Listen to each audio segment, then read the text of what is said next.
হরে কৃষ্ণা। রাধে রাধে বন্ধুরা। দর্শক বন্ধুরা, আগামী 26শে মার্চ বাংলা 12ই চৈত্র 1431 বঙ্গাব্দ বুধবার পবিত্র পাপমোচনী একাদশী ব্রত। চৈত্র মাসের কৃষ্ণপক্ষের একাদশী তিথিটি পবিত্র পাপমোচনী একাদশী নামে পরিচিত। সমস্ত পাপ থেকে নিস্তার বা মোচন করে বলে এই পবিত্র একাদশী তিথি পাপমোচনী নামে প্রসিদ্ধ। চৈত্র মাসের কৃষ্ণপক্ষিয়া পাপমোচনী একাদশী সর্বপাপ ক্ষয়কারিণী।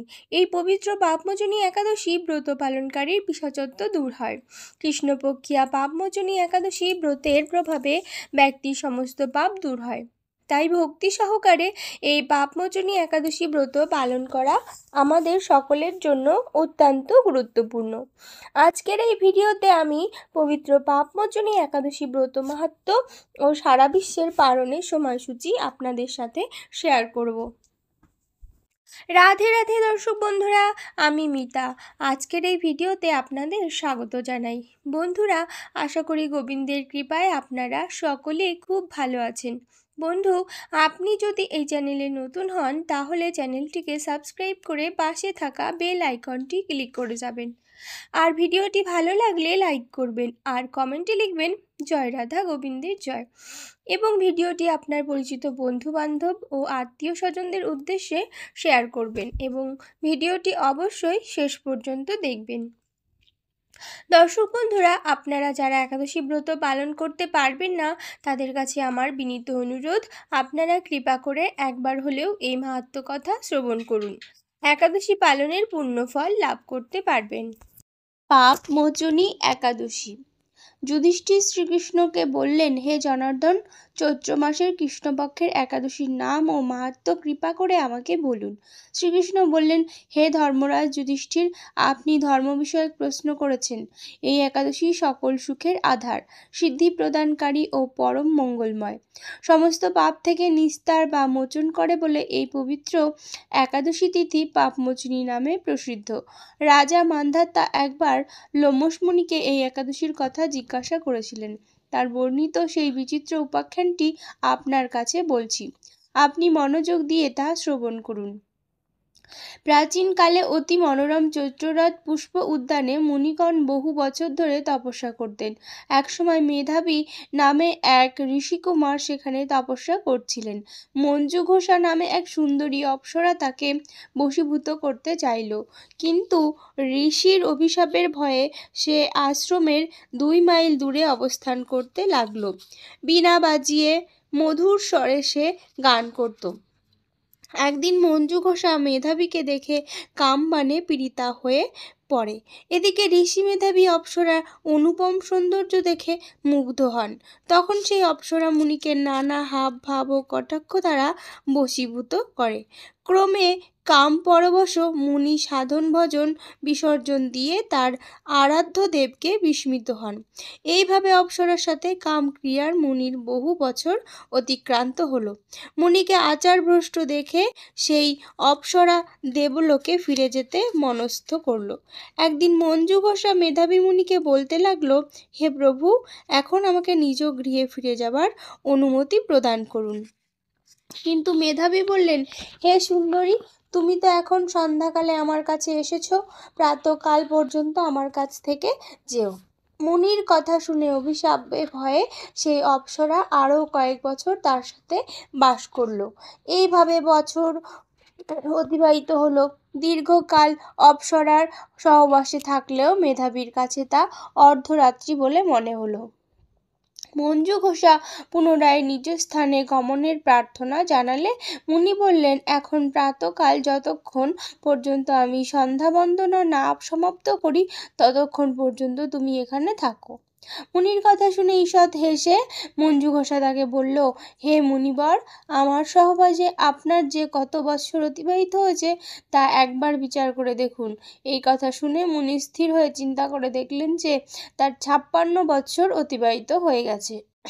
মুনি তখন মঞ্জু ঘোষের প্রতি ক্রোধ পরবশ হয়ে বললেন, রে পাপিষ্ঠে, দুরাচারিণী, তপস্যার ক্ষয়কারিণী, তোমাকে ধিক, তুমি পিশাচী হও। মেধাবীর শাপে অপ্সরার শরীর বিরূপ প্রাপ্ত হলো। তখন সে অবনত মস্তকে মুনির কাছে সাপমোচনের উপায় জিজ্ঞাসা করল। মেধাবী বললেন, হে সুন্দরী, চৈত্র মাসের কৃষ্ণপক্ষিয়া পাপমোচনী একাদশী সর্বপাপ ক্ষয়কারিণী, সেই ব্রত পালনে তোমার পিশাচত্ব দূর হবে। পিতার আশ্রমে ফিরে গিয়ে মেধাবী বললেন, হে পিতা, এক অপ্সরার সঙ্গদোষে আমি মহাপাপ করেছি, এর প্রায়শ্চিত্ত কি তা কৃপা করে আমাকে বলুন। উত্তরে চবন মুনি বললেন, চৈত্র মাসের কৃষ্ণপক্ষিয়া পাপমোচনী একাদশী ব্রতের প্রভাবে তোমার পাপ দূর হবে। পিতার উপদেশ শুনে মেধাবী সেই ব্রত ভক্তি ভরে পালন করল। তার সমস্ত পাপ দূর হলো।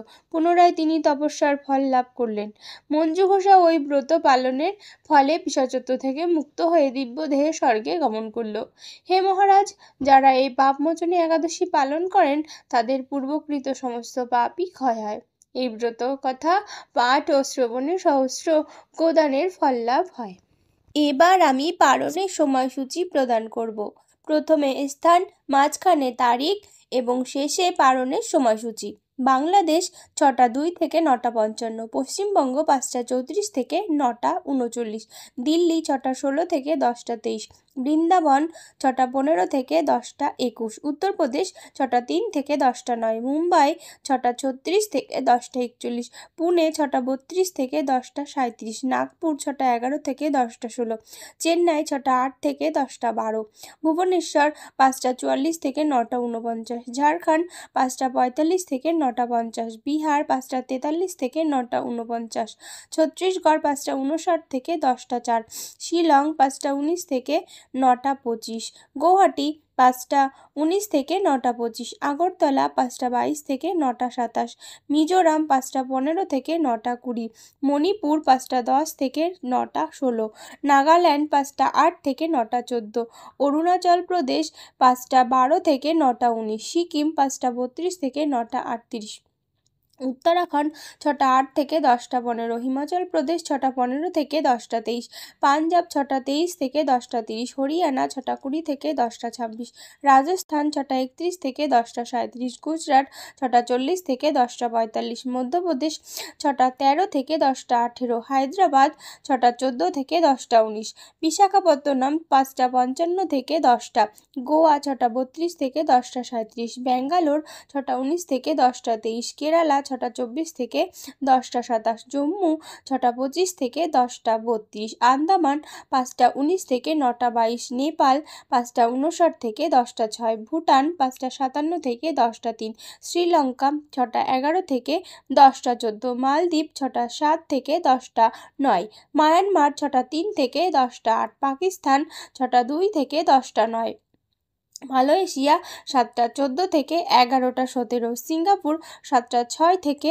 11টা 8, ইন্দোনেশিয়া 5টা 55 থেকে 9টা 57, ব্রুনেই 6টা 21 থেকে 10টা 24, থাইল্যান্ড 6টা 17 থেকে 10টা 21, কম্বোডিয়া 6টা থেকে 10টা 3, ভিয়েতনাম 5টা 54 থেকে 9টা 59, ফিলিপাইন 5টা 55 থেকে 9টা 59, তাইওয়ান 5টা 50 থেকে 9টা 56, জাপান 5টা 35 থেকে 9টা 43, বেইজিং 6টা 6 থেকে 10টা 15, হংকং 6টা 20 থেকে 10টা 26, অস্ট্রেলিয়া 7টা 12 থেকে 7টা 15, নিউজিল্যান্ড 7টা 30 থেকে 9টা 15, দুবাই 7টা 47 থেকে 10টা 21, সৌদি আরব 6টা 47 থেকে 9টা 56, বাহরাইন 6টা 47 থেকে 9টা 40, কুয়েত 6টা 47 থেকে 9টা 50, কাতার 6টা 47 থেকে 9টা 37, ওমান 7টা 47 থেকে 10টা 9। দর্শক বন্ধুরা, আশা করি ভিডিওটি আপনাদের খুবই উপকারে আসবে।